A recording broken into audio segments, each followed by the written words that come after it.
Let's see here. Are we live? Everything's so slow on my computer this morning. There we go. Okay. We all just smile into the camera and say good morning. We were kind of giggling with each other right before we went live, and we all were like, yeah, these big old smiles on our face. And I was like, let's just all jump on with big old smiles on our face. Why? Because it's an awesome and amazing morning, and so we're all happy to be here. We're excited that you're here. And if you're brand new to the Saturday Morning Mastermind, you know, well, even if you're not brand new, if you're hanging out on our page, then post a comment down there and say where you're hanging out from. If this is your first time here, let us know that. We're happy to have you. And you know, before we kind of get into things, I'll just introduce myself. My name is Samantha Studebaker-Carl. I'm the founder of the Mindset Mastery Collective, and I'm here with Dan Smith and Catherine Clement. I'm actually broadcasting to you live from Southwest Georgia, just outside of Columbus. And yeah, Dan, go ahead and take it away. Good morning, everybody. I'm Dan Smith from Boise, Idaho. Absolutely gorgeous new day here in Boise, and just thank you for coming. Welcome. Good morning. This is Catherine here in Boulder, Colorado. Thank you so much for coming. We sure are glad you're here with us. Morning, Danielle. Looks like Danielle's hanging out with us, and Pam Hot Topics, so I'm going to say Pam. Good morning, guys. And, you know, okay, so let me jump back over here so I can see everybody. So right now what we've been doing on a kind of a weekly basis is we're studying the book, The New PsychoCybernetics by Maxwell Maltz, if you can see that. And we are about halfway through. We're on chapter 9 right now, and this chapter talks about how to avoid accidentally activating your automatic failure mechanism. And, you know, if you've been following along with us for any amount of time, or if you've read this book before, or, you know, you have any kind of understanding of what we're talking about, you'll know that this book is all based on the premise that our brains actually can be programmed, if you will, to follow along and work like an automatic mechanism. And what guides that is our self-image. So if you aren't sure exactly what I'm talking about, of course, you can go back, watch our previous sessions, or you can jump back into the book and read it from the beginning. But basically what it talks about is that, you know, your self-image is the thing that guides you throughout your life. And if you have a poor self-image, you're going to have, you know, you're not going to have as good of success. You're going to attract to you things that are going to happen that are not going to be good. You know, if you think that you are fat, you're going to be fat. If you think that you're, you know, a very successful person, you're going to be successful. It's all a matter of how you see yourself. And this book talks about how to kind of change your self-image so that you can become the person that you want to become, so that you can accomplish the things that you want to accomplish. Because a lot of times what happens is that we want things on the surface, but yet our deeper down self doesn't believe that we can accomplish those things. So this book talks about how we can change our inner beliefs about ourselves so that we can accomplish the things that we want to accomplish in our lives. And, you know, last chapter we talked about, let me get to the right page here. Okay, so chapter 8, we talked about the ingredients of the success type personality and how to acquire them, and we learned that there are, let's see, 1, 2, 3, 4, 5, 6, 7 different success type traits that when we learned what they were, we can adopt them into our own personality, into our own self-image, and basically model after successful people.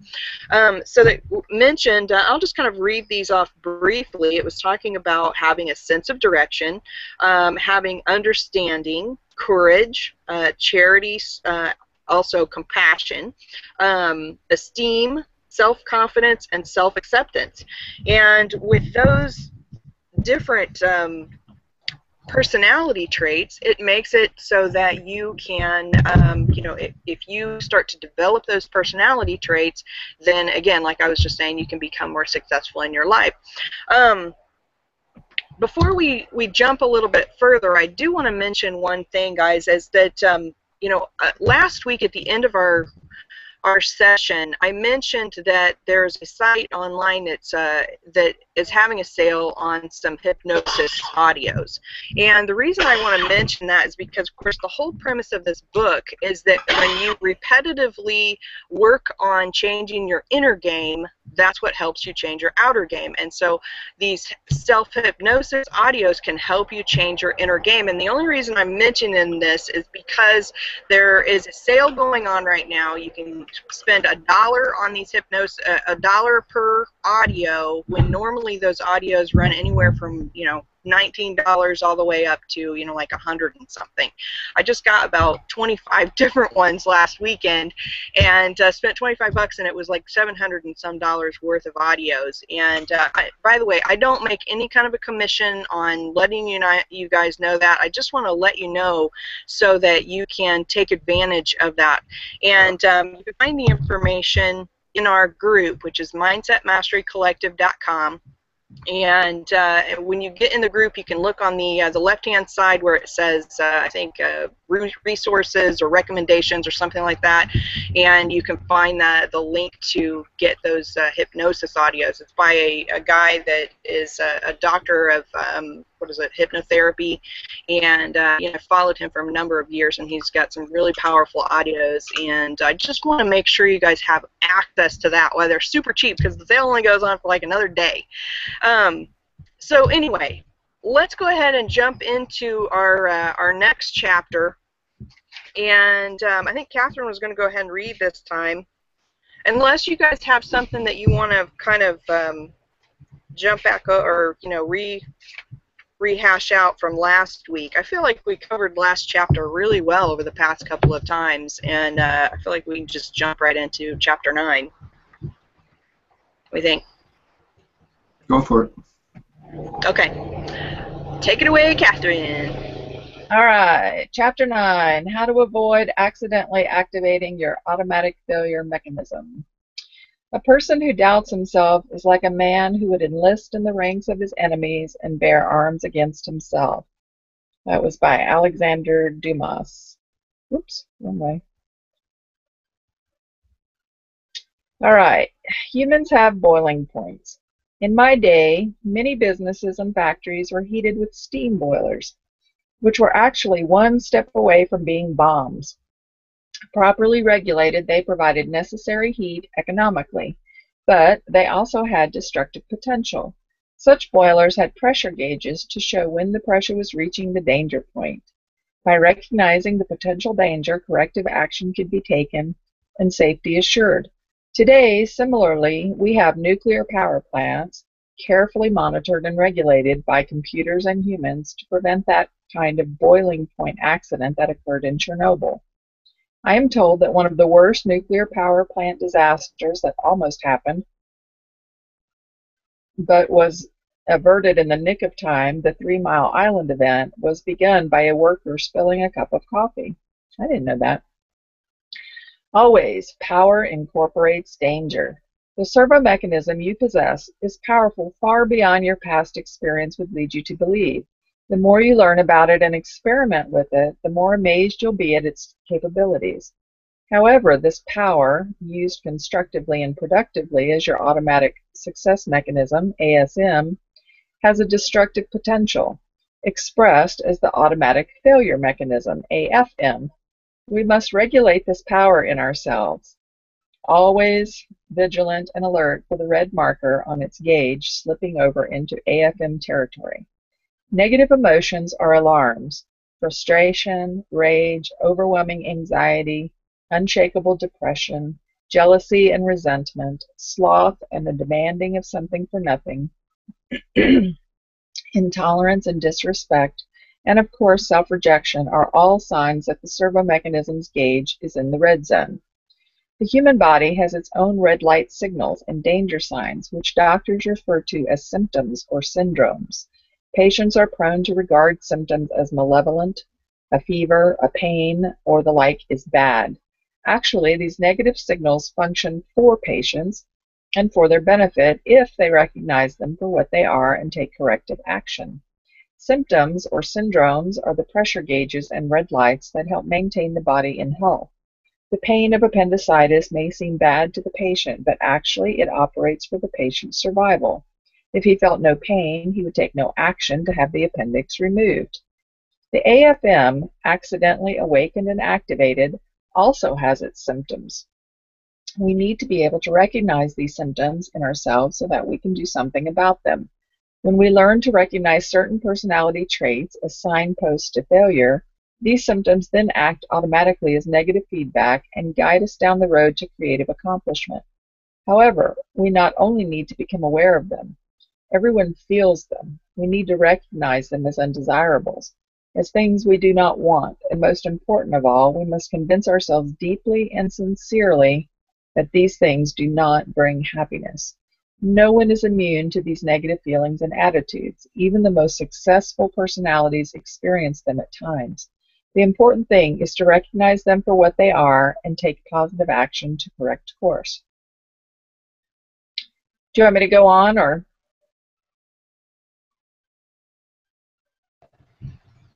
Yeah, I think that going ahead and going on, and then we can kind of list out these symptoms and read the next section, and then we'll kind of talk a little bit from there.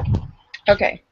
The picture of failure. Again, I have found that patients can remember these negative feedback signals, or what I call the failure mechanism, when they associate them with the letters that make up the word failure. They are F, frustration, hopelessness, futility; A, aggressiveness or misdirected; I, insecurity; L, loneliness or lack of oneness; U, uncertainty; R, resentment; E, emptiness. No one sits down and deliberately, with malice aforethought, decides to develop these negative traits just to be perverse. The traits do not just happen, nor are they an indication of the imperfection of human nature. Each of these negatives was originally adopted in a way to solve a difficulty or a problem. We adopt them because we mistakenly see them as a way out of a difficulty. They have meaning and purpose, although based on a mistaken premise. They constitute a way of life for us. Remember, one of the strongest urges in human nature is to react appropriately. We can cure these failure symptoms not by willpower, but by understanding, by being able to see that they do not work and that they are inappropriate. The truth can set us free from them. And when we can see the truth, then the same instinctive forces that caused us to adopt them in the first place will work in our behalf in eradicating them. For example, consider the martyr complex or the victim complex. You undoubtedly know someone who's constantly presenting himself or herself as a victim of an unhappy childhood, a dysfunctional family, inadequate education, unjust employers, scheming coworkers, cheating lovers, all manner of illness, and financial misfortunes. This person insists that all of life is a conspiracy against her. Further, this person whines and sighs and moans as a martyr all too often. No, no, you go ahead and go to the play tonight and have a good time. Don't worry about me not feeling up to it. Don't give me a second thought. I'm used to being left behind. Looking at this from the outside, like looking at a fish in a fishbowl, we are either incredulous or angry at this person's behavior, so unreasonably determined to make herself and everybody around her miserable. But make no mistake, this person has not developed these habits by deliberate strategy to cause herself and others maximum misery. Not at all. Instead, this is the way she has latched onto to solve certain frustrations. For example, to get the attention and compassion she craves, or to get the recognition she feels unable to merit otherwise. It is quite difficult to re-engineer all this working from the outside and assisting some other person in your life. But you can take charge of your own self-image and re-engineer your self-image, thus altering your own behavior. So let's consider the warning signs of the automatic failure mechanism exerting control. Frustration. Frustration is an... Did you want to stop? Yeah, let's stop and just kind of review that just a little bit. First, I want to go back over and review the, all of the list of the, the warning signs. But I wanted to just say real quick, you know, this section right below where it lists the warning signs, where it talks about no one sits down and deliberately with malice aforethought decides to develop these negative traits just to be perverse. And then it also says each of these negatives was originally adopted as a way to solve a problem or a difficulty. We adopt them because we mistakenly see them as a way out of a difficulty.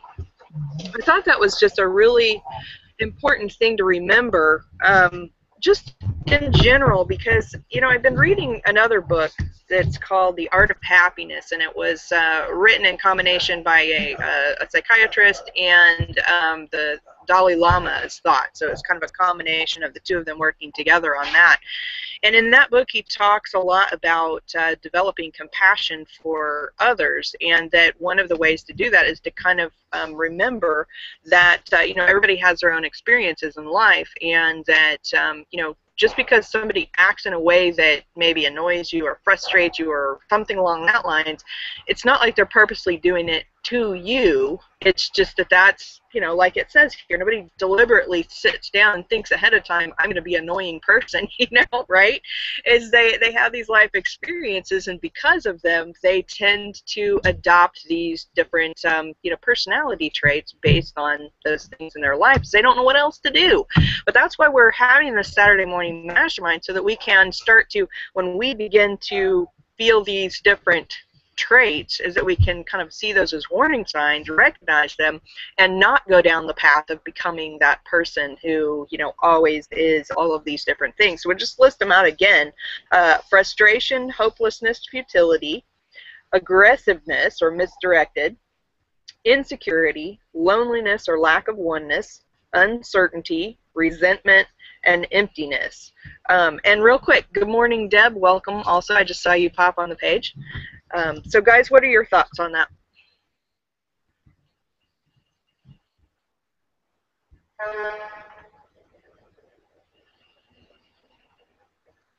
Can't hear you. Okay. There you go. Yeah, I read this a few weeks ago. I'm going to read it again real quick. This is a book called 24 Keys to Complete Success by Paul J. Myers. And I got it all underlined and yellow highlighted. And what it says is self-image is built day by day from experiences, from what other people say and do, and from how you respond to all these occurrences. If you respond with the same emotion, feeling, or action every time you meet similar circumstances, that response becomes a habit, and your subconscious mind files this as the kind of person that you are.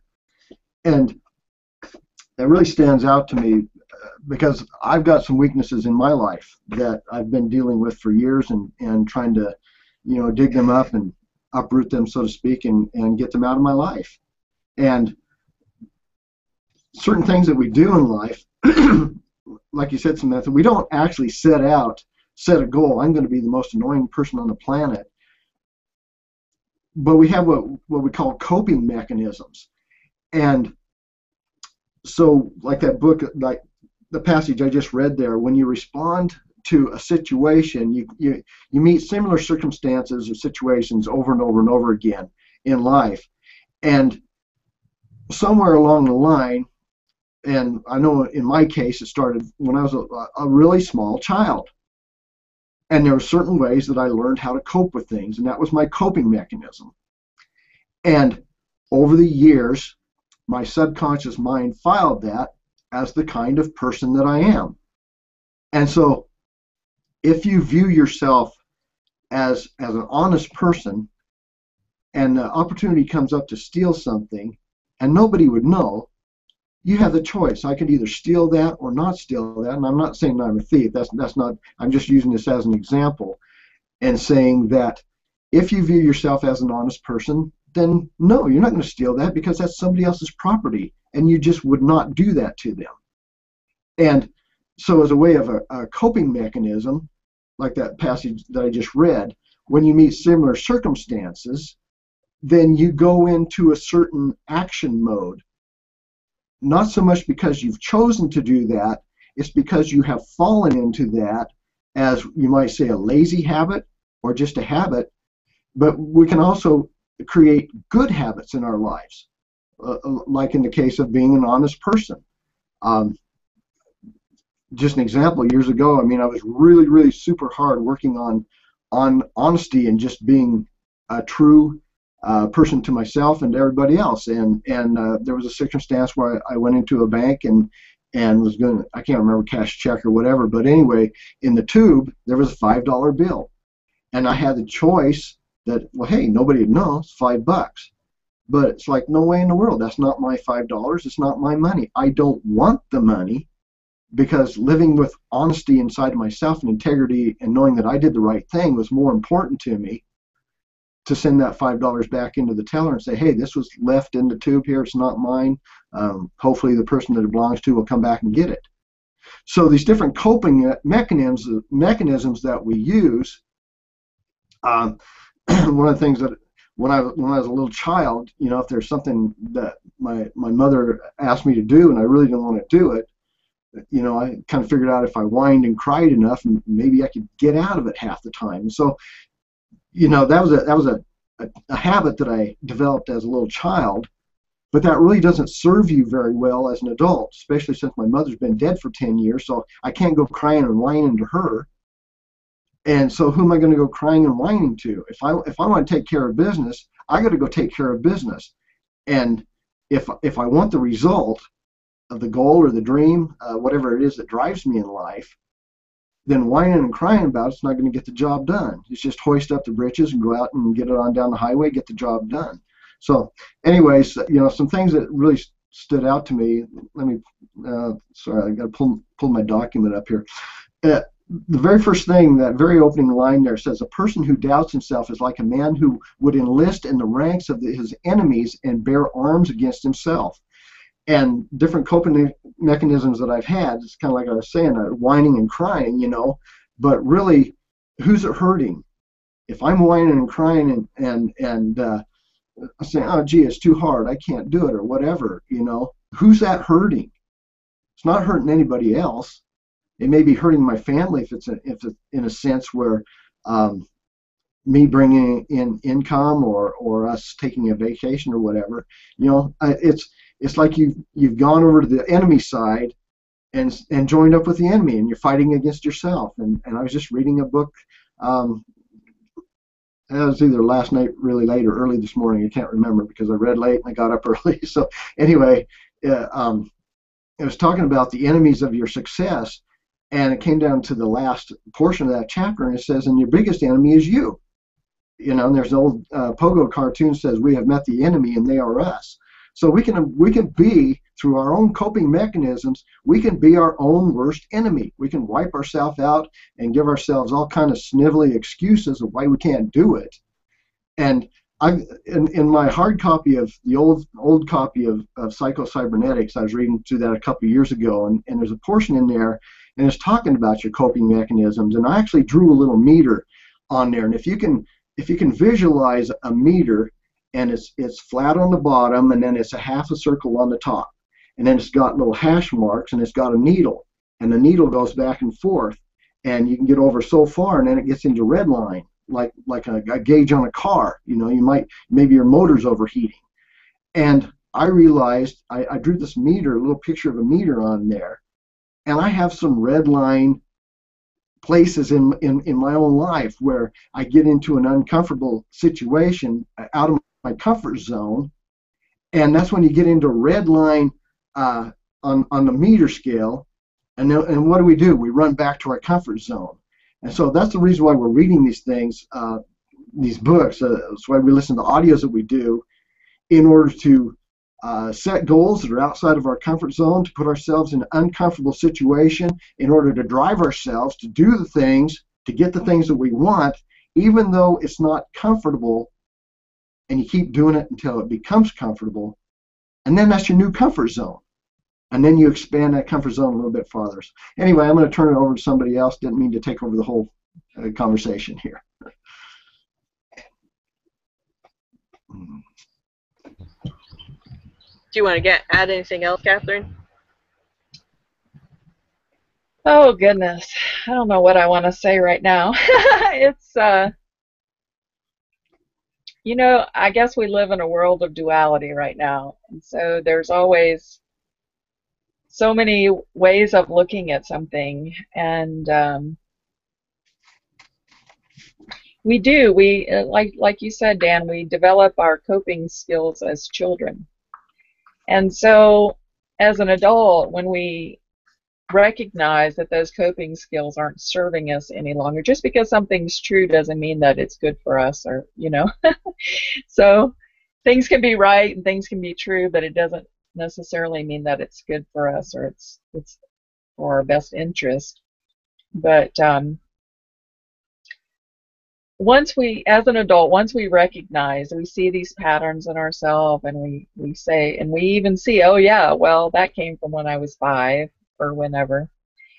So there's a tendency, especially these days, it seems to be the trend and the spiritual enlightened viewpoint is to just drop it, to drop all your stories and not let them affect your life in a negative way.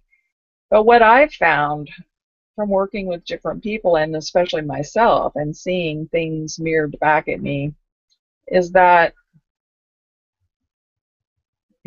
sometimes you can't just, I mean, you can intellectually drop it, but your heart doesn't drop it, your body doesn't drop it. You get these energies stuck in yourself.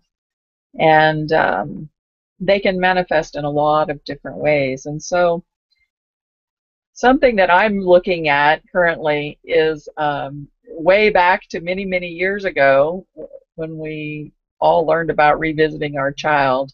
But sometimes we just need to, and this was given to me in a perfect example the other day. I had a friend call. I didn't know she was going through a tough time because she hadn't told me, you know, she hadn't been forthright, she was hiding it. And we started talking, and then when she started opening up about her problems, me being a nurse for 20 years and talking to people every day, my automatic reaction was to go into help mode. You know, I wanted to help her. I wanted to give her some suggestions to ease the pain that she was in.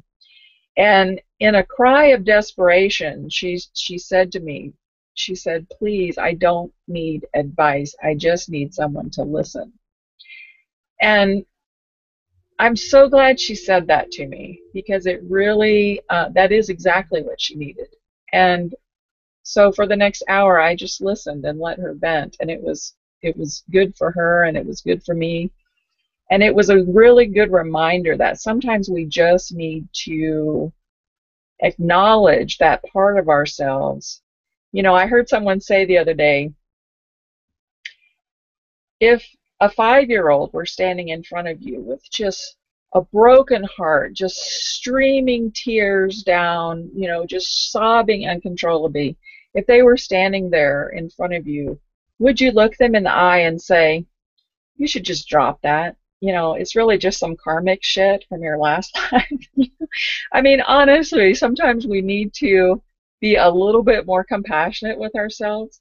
There is a certain point where you can pinpoint, yes, that came from this, and that's a childhood coping mechanism, and it's not serving me, and I need to drop it. But sometimes maybe you need to just acknowledge why that came about, where it came about, and just sort of hold that child a little bit and give them a little love in that moment, as opposed to, because I think we get into this, you know, we're trying to be positive mindset, but then we start beating ourselves up over not having a positive mindset, and you can really you know, you catch yourself, oh, I had that thought, well, I shouldn't have had that thought, you know, and you can go down a good rabbit hole here. So I'm rambling on now, Dan. I'll give it back to you. You know, I think that that's really important. I like the you know, the fact that, you know, sometimes you just have to be that ear, or that person who's going to listen, and you know, allow that person to, you know, work through whatever it is that they're going through at that point in time. Because I mean, and that is kind of part of it, is that we have to be able to, you can't just sit here and say, no, don't have that feeling anymore, or no, don't be this way anymore. You have to work through whatever it is you're going through, and, you know, allow yourself to experience those emotions.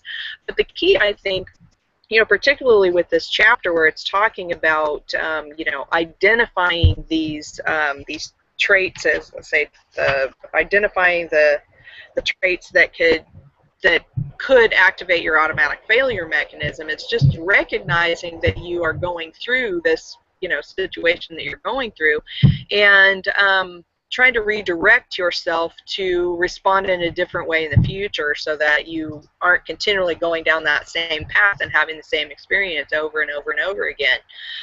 Real quick before we go on, Deb made a comment here on the page. I'm just going to read that real quick. Deb says, here's an excerpt from Excuse Me, Your Life is Waiting by Lynn Graham Horn.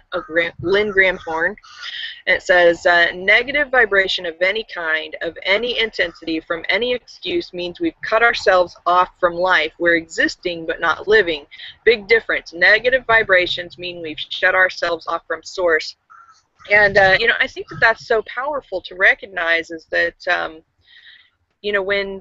when we have negative feelings, is that when we wallow in them, that is when it causes more difficulties in our lives, versus trying to look at them as, okay, I have this problem, or I have this, challenge, and how do I fix it?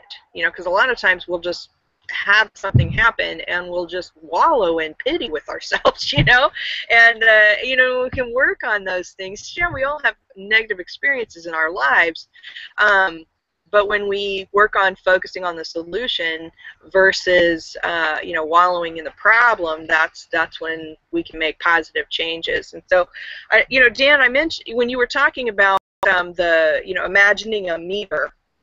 And I think that I thought that was a really great idea, particularly when we're going into this section where it talks about each of these traits, is to, when you recognize them, is to maybe kind of see that feeling on a meter and identify, where you are with that, and kind of go from there. I think that that's one way of just kind of feeling the level of intensity of that trait that comes up. I don't know. What do you guys think? Yeah, I think that really, or at least this is my standpoint. This is the way I view things, and a couple of things. Catherine, when you're talking about your friend that called you up, and she didn't so much want your advice, she just wanted you to listen to her. In a lot of ways, she was listening to herself. If that makes sense to you, she was talking out loud. She was hearing herself talking out loud, and she was processing in her own mind what she was saying, and it was just really comforting to have a friend come alongside there with her while she did that, if that makes sense to you. At least that's my standpoint. And now I've lost the direction that I was moving into, because I had something.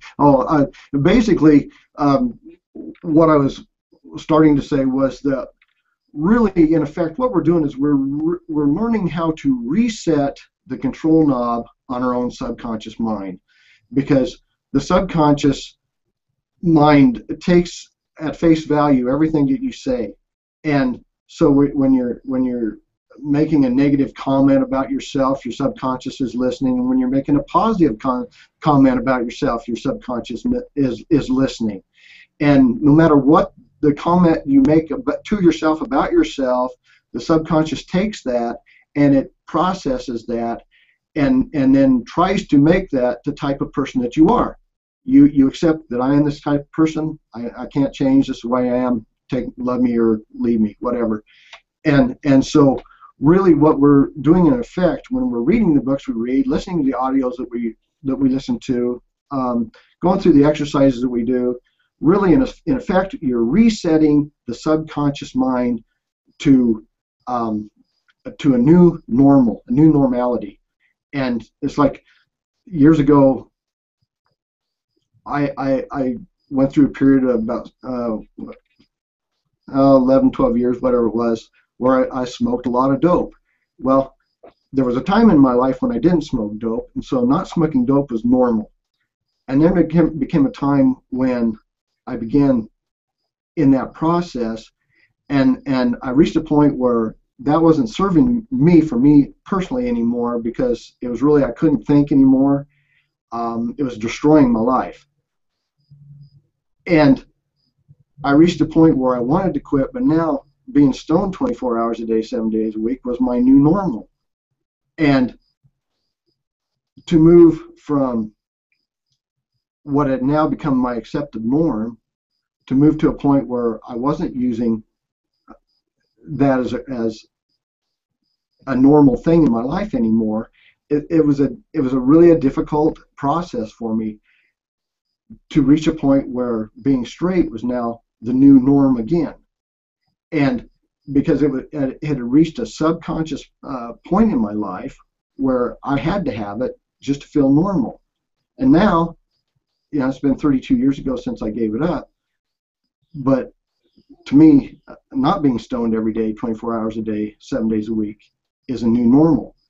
And so it went from the norm, not being a norm, to a norm, to a new norm again, if that makes sense. So really what we're doing in effect is just recalibrating our own subconscious mind to where the choice is to move to one direction. I mean, it doesn't matter what it is. I used the marijuana example, but just as powerful is the positive, a positive mindset, a positive mental attitude, a positive outlook on life, that life is good, life is worth living, versus, you know, life sucks and why is everybody raining on my parade type of a situation. So it doesn't matter whether it's a positive outlook on life or a negative outlook on life. If you're going for a new norm, and that new norm tends towards the positive side of life, then you're just recalibrating your subconscious mind, the inner you, to a new normal. So anyways, I hope that makes sense. I hope I'm making sense. Yeah, absolutely. I think that is the key, is just to, you know, of course, and that's why we're talking about this book. You know, it says to recognize these traits so that you can make changes in yourself and avoid going down that path of, you know, failure. So let's go ahead and jump into this next section. Of course, we've already listed off the different, you know, the different traits. So let's just kind of go into each one. Catherine, do you want to continue reading, or does it make any difference? Sure, I can read.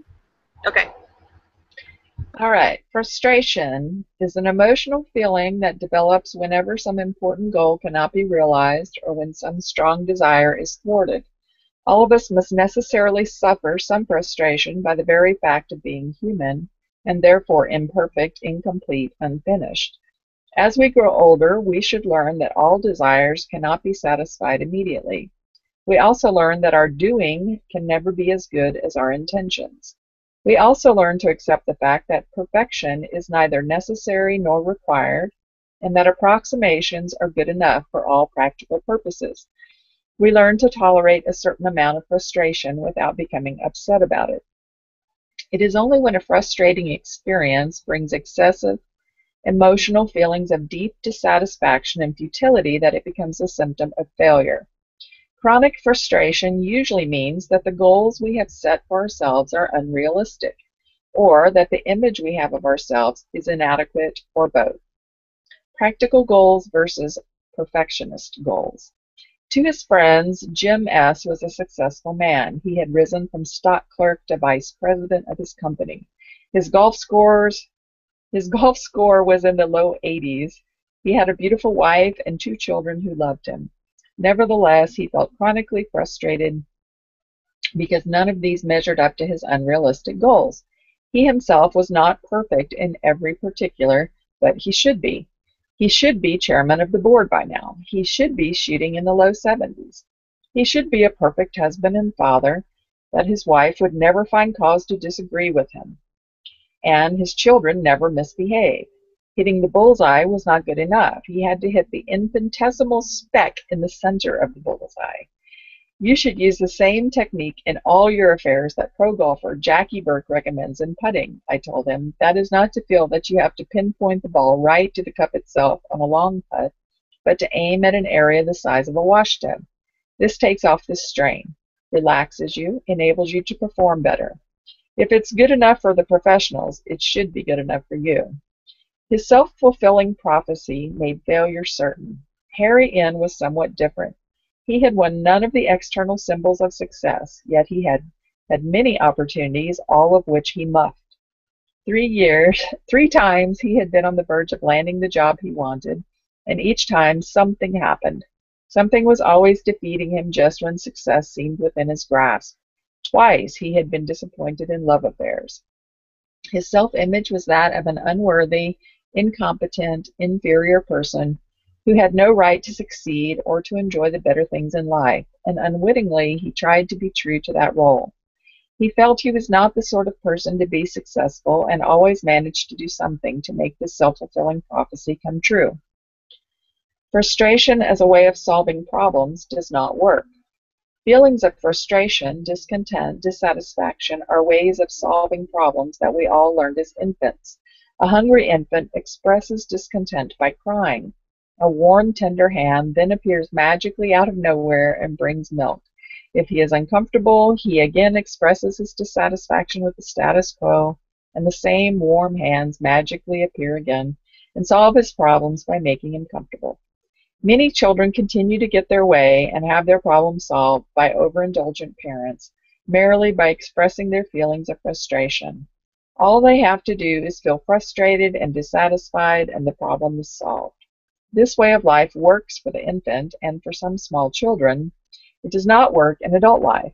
Yet many of us continue to try it by feeling discontented and expressing our grievances against life, apparently in the hope that life itself will take pity, rush in, and solve our problems for us, if only we feel badly enough. Jim S. was unconsciously using this childish technique in the hope that some magic would bring him the perfection he craved.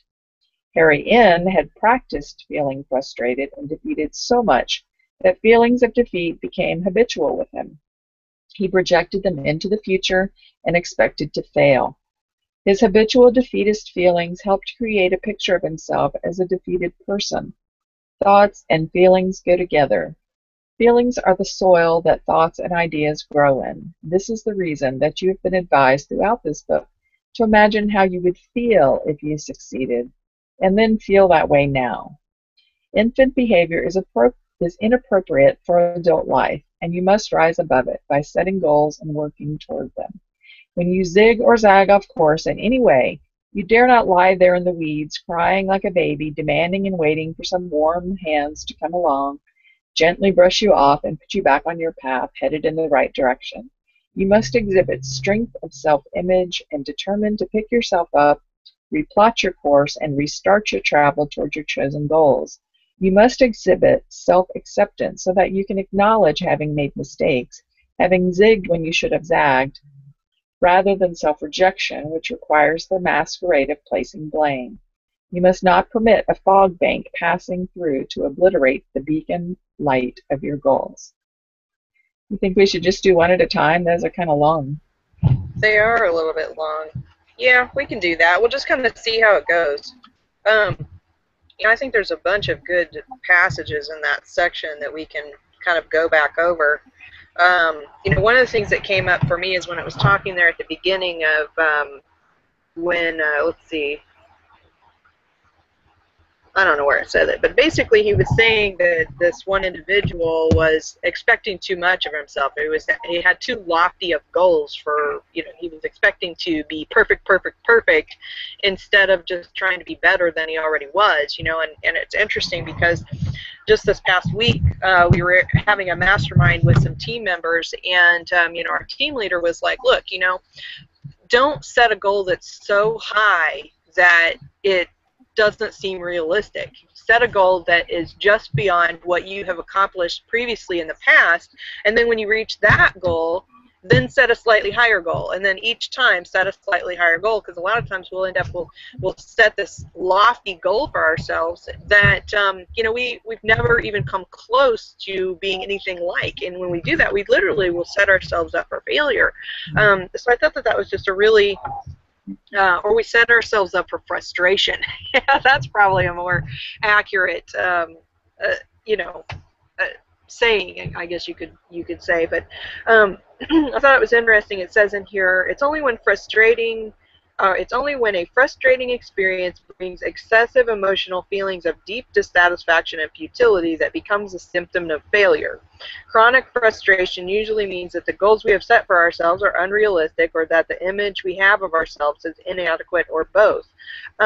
So, of course, when we're talking about, recognizing these symptoms of failure, or these, possible traits that activate our automatic failure mechanism, when we realize that we are being frustrated, is to kind of identify what it is that's causing that frustration, so that we can determine, okay, is it because I have this unrealistic ideal that I'm trying to reach, that I'm causing myself this frustration, or or is it just, and kind of keeping in mind that level of frustration too, or like we were kind of talking about that meter that Dan mentioned, is that if you're just lightly frustrated, and you can identify, okay, I'm just frustrated today because my internet is being annoying as hell, not working, that's one kind of frustration. But when you're continuously over and over and over and over frustrated with yourself because you never reach any of your goals, then maybe you need to kind of look at your goals and be like, okay, am I setting too high of an expectation for myself? And can I, change this a little bit, because I know I've reached this goal before. If I just change it up just a little bit and then work towards this goal, then, it makes it more attainable. And then you actually can have a feeling of, oh, I made it, I had the success. And then you have that feeling of exaltation that, can propel you forward to reaching your next goal. So that's kind of my thoughts on the frustration part. I know there's a couple other things in here that we can go over, but let's just kind of, talk a little bit, and then we can go from there. We'll just each add a little as we go along.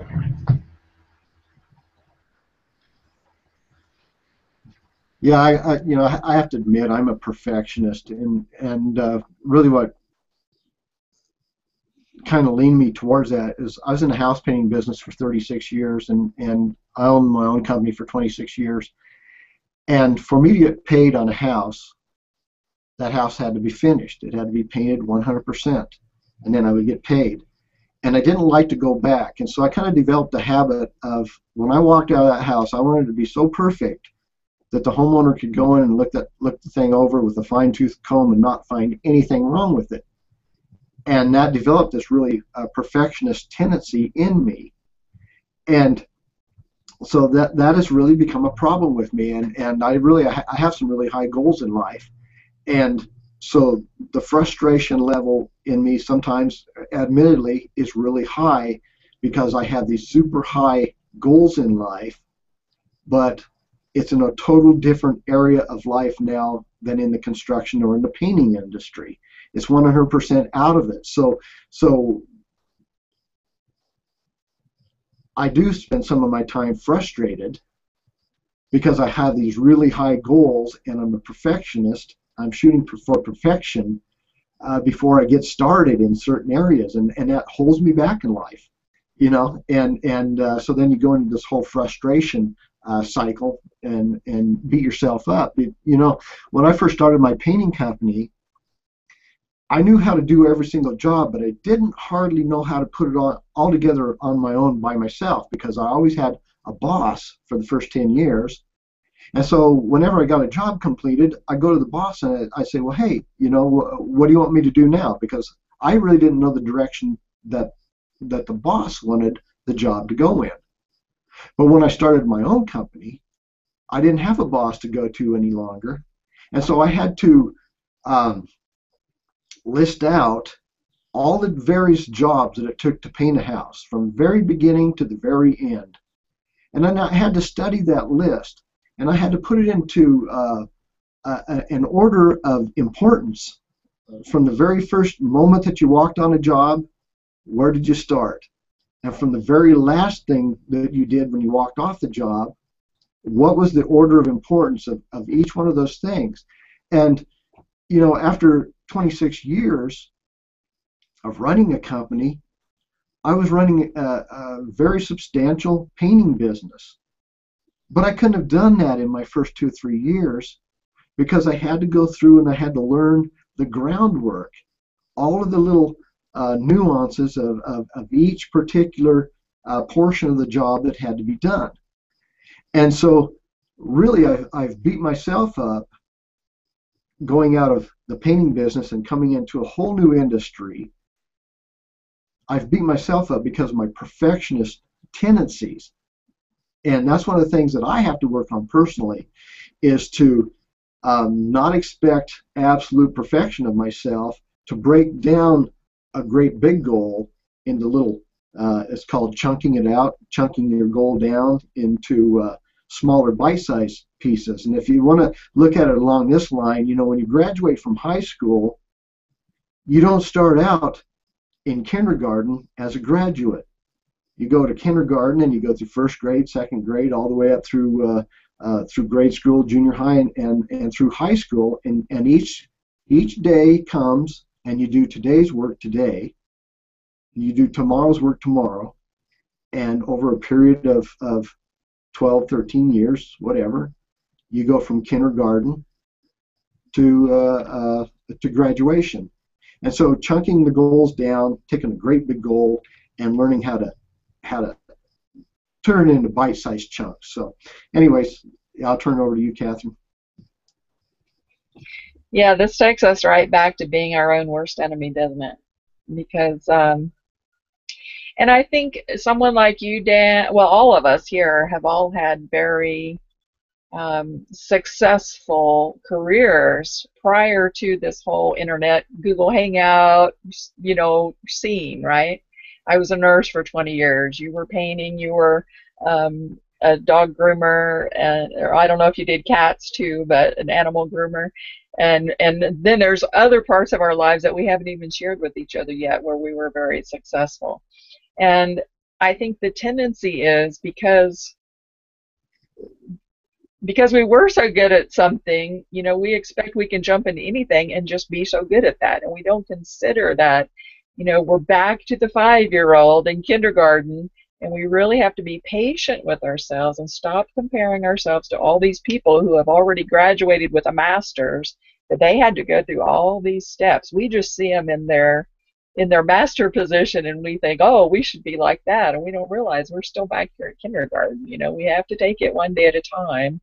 We have to learn these skills. We have to be patient with ourselves and enjoy the process, because all of the frustrations and the challenges, that's what it's about. You know, it's not about becoming the master or being the master. It's about getting there. It's the journey to get there. What do those frustrations bring up in us that we can heal in ourselves then? You know, I mean, this is life. We're already perfect.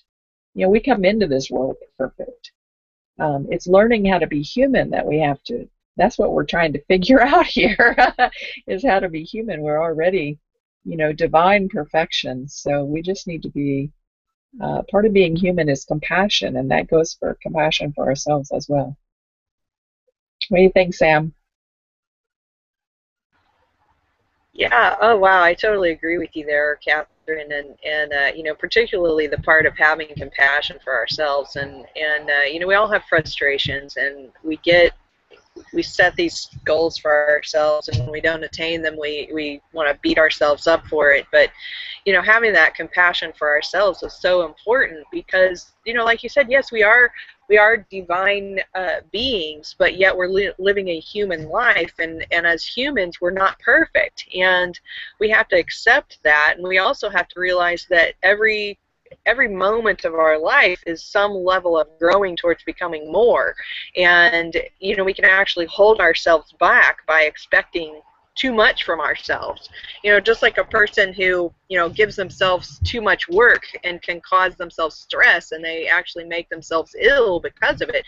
It's the same kind of thing. If you set too lofty of a goal for yourself and you continually get frustrated over it, then you're wallowing in this frustration, you're upset at yourself, and you don't actually move forward, then it's kind of the same thing. I mean, you literally are kind of setting yourself up for frustration. So, okay, so I want to jump over to the page real quick, because we've got a few comments over here. I wanted to, again, welcome as Tim Sack. We call him Sack.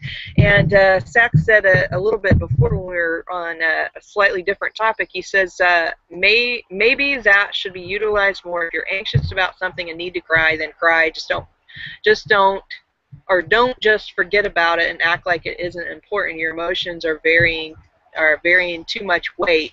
Let some of that weight go. And you know, and that's right. You know, you have emotions that come up, you have frustrations that come up, you have these things that come up in your life, and you can't just ignore them, but you can use them to kind of identify where you are in your life, and be able to use them as kind of guideposts, if you will. Just like this whole section is all about identifying these traits that can point you down the path of failure. If you wallow in them, then you go towards failure. Whereas if you recognize them and identify what's causing them in the first place and work on that challenge, then you can move yourself in the right direction. So Deb also put a comment on here. Let me just kind of jump up to that. Here is another excerpt from the same book, Excuse Me, Your Life is Waiting by Lynn Gramborn. Just remember, the most important part to changing an unwanted condition is simply you don't have to change it, you just have to stop thinking about it. All it takes is that willingness to jump. Lynn goes on to list 4 ways, or tricks as she calls them, to help refocus our thinking. Number 1, switch focus now. Number 2, tender talk it out. I'm not sure what that means. Oh wait, it says this is a kind of smooth talking to yourself out loud. Okay, now. Number 3, talk it out, or tough talk it out.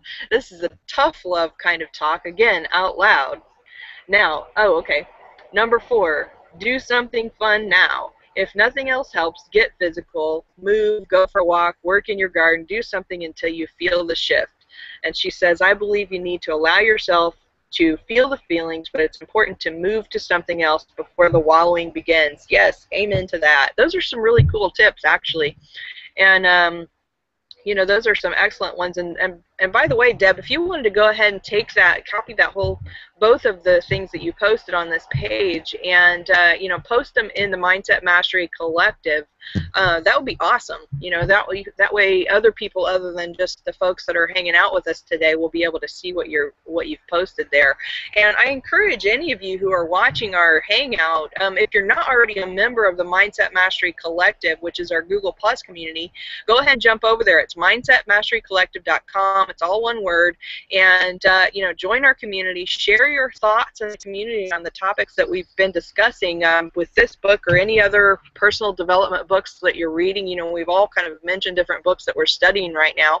And you know, I'll list over there, I'll put the ones that I'm studying, because I said I was studying the Art of Happiness. And Dan, I can't remember the name of the book that you mentioned, but you can list that over in the community as well. That way we can all kind of learn from each other. And if any of you would like to join us on the panel and you know, participate in the live discussion, there's a pinned post in the group where you can just let me know that that you would like to participate, and we can get you on you know, next week's hangout or any future hangout, because you know, this study is all about helping each other. You know, when I originally decided I wanted to do the Saturday morning mastermind, it's because I realized I need to work on myself in order to become a better person. And when you can mastermind together with other people, then you can get different perspectives that maybe you don't see yourself. You know, just like we were kind of talking about before, of, you know, sometimes you just need to, you know, cry on somebody's shoulder and just kind of release some of that frustration or the whatever emotions that you're going through. But just remember not to wallow in it. Just, you know, you want to allow yourself to express the emotions, because if you don't express them, then they get bottled up. And kind of like at the beginning of this chapter, where it's talking about a boiler and how powerful a boiler can be if it gets overfilled or, you know, over pressurized. It's the same thing with you personally, is if you keep holding all those emotions in, if you keep holding that frustration in, you don't allow yourself to express it, then that can, you know, you can reach a boiling point, if you will. That's where that term comes from.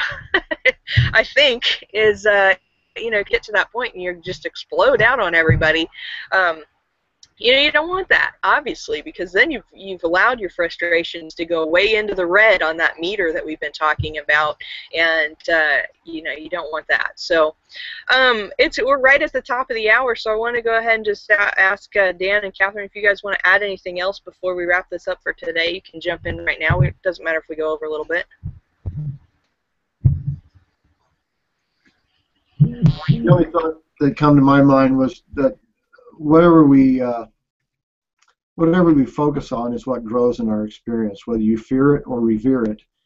And I know for me personally, for a long time, I've had this goal that's out there, but what I actually picture inside of my mind are fearful situations of being wiped out, of what if this happens, what if that happens. And the thing that you focus on is what you get. That's what expands in your life. And so it's like having your foot on the gas and having your foot on the brake at the same time. And really, in essence, what we're learning how to do is how to release the brake and just keep the foot on the gas all the time. And so it's a mind shift, shifting away from negative thoughts, negative mindsets, of controlling the positive. And it's along the line of if you could look at your humanness, your heart, your soul, your spirit as a garden plot, and you're planting seeds, and a really well tended garden, there'd be very few weeds in it, and you have really beautiful vegetables or beautiful flowers that are in there, they're growing. It's something that's useful. The flowers give you beauty. They give you just a sense of joy. The vegetables are good to eat. They sustain your body. But if you don't tend the garden, then weeds grow, and weeds are default. Weeds are automatic. They come up whether you do anything to prevent them or not. They just grow. And so really it's a matter of learning how to keep as many of the weeds out of your heart, out of your human garden as is possible, and taking control and command of your thoughts, and not allowing negative emotions, not allowing the bad things in life to affect you. Do we all go through bad things? Yeah, we all do. But do they define your life? Do they destroy your life? Do you spend the rest of your life? 16 years ago, my first wife, I was married for 23 years. 16 years ago, my wife left me. And in essence, she says, you're not worth keeping when you boil it down. And so I had to really go through this soul searching period. Well, you know what? I think I was worth keeping. It's just she was going through other issues in her life. I mean, she had a midlife crisis, And so going through a grieving process, and then coming to a point where say, you know what? I forgive you. No matter what, I forgive you. Doesn't mean I want to sit down and have coffee with her, but I forgive her so that I can move on. I didn't do it for her sake. I did it for my sake, so it didn't destroy the rest of the life that I have left. It's making a conscious choice that I forgive you for what you've done, but I don't have to stay stuck there for the rest of my life. And so it just really is learning how to take control of your own thoughts, your own emotions, and not letting the weeds grow up, keeping the weeds pulled, keeping that soil tilled up in good working order. So I'll turn it over to whoever else wants to wrap up. I like the weed example there, because I've been doing a lot of weeding, both physically and mentally lately. And it's so true. Like, you can go out to your garden and you can just grab a hold of weeds and kind of, yank them up, and you'll get the top leaves, but you don't get down to the source. You don't get that tap root. And sometimes when you keep seeing the same weed pop up, you got to get out that little tool and like dig down in there and get that tap root, get that source, and get it up out of there. And then you won't see that weed anymore. So I think that's a great example. And I could go on, but we're off on time. So I'm going to hand it back over to you, Sam. Thank everyone for coming today. The comments were wonderful. We would love to have you on the panel. So please come back and join us and come on the panel with us. Thanks, everyone. Have a great week. Thank you. Yeah, absolutely. We love to hear from other people. I know you guys, anybody who's following along with us for a while, you probably have your own thoughts about what we talk about, and because we all do, we have our own perspective on these subjects, and it's wonderful to be able to hear yours. And even if you just comment on the page, that's fine. If you're not quite ready to jump on a hangout, we're cool with that. But if you are, hit me up in the mindsetmasterycollective.com. That's our Google Plus community. There's a pinned post there. And just one more comment before we go out of here. And we've kind of been talking about, how to work on ourselves and change, these inner workings so that we can, have more success in our lives. And one thing that keeps coming up, though, is that just like what Dan and Catherine were both talking about, these weeds keep popping up in our subconscious. They keep bringing these issues up, and of course, we can kind of hack away at them. And by reading a book like this or reading other books is very helpful. But I also want to encourage you to look at other avenues, because the more ways that you can come at fixing the problem, the more success quicker, the more results you're going to get from it faster. And just as a kind of an example, of course, we read books, we listen to audios, we get on mastermind hangouts where we connect with other people and get their opinions and their thoughts and their point of view and that sort of thing. But then I also mentioned at the beginning those hypnosis audios. I encourage you to get over there to that site and get some of those, because there are multiple different ones. There's ones on wealth and abundance. There's ones on losing weight or quitting smoking. I mean, they have them on every single issue you could possibly even think about, phobias and all of that kind of stuff. If you feel like you have something that you really want to work on deeply, don't just read books and do audios and get on hangouts. Work on it in a different direction. Some of the other things that I'm doing is EFT. We have a group of folks in our team and our online business where we've been doing the EFT, which is the emotional freedom technique, and that's another way to work on those things that are kind of deeply seated in there, that change those energies that are inside of you. So go at it from multiple different ways. Actually, I'll post a link in our community also that talks about the EFT. I may have posted it previously, but there's a site that has some really great information about that. And again, there's no sales thing here. I don't get any commissions from that. It's just recommendations for resources for you. And so that's it for today. We're just going to wrap this up. I just want to say have an absolutely awesome and amazing, wonderful weekend. And then again, join us back here again next week, Saturday morning mastermind, 10 a.m. Eastern time. And that's it for today. So guys, have a great day, and we'll see you next week. Bye for now.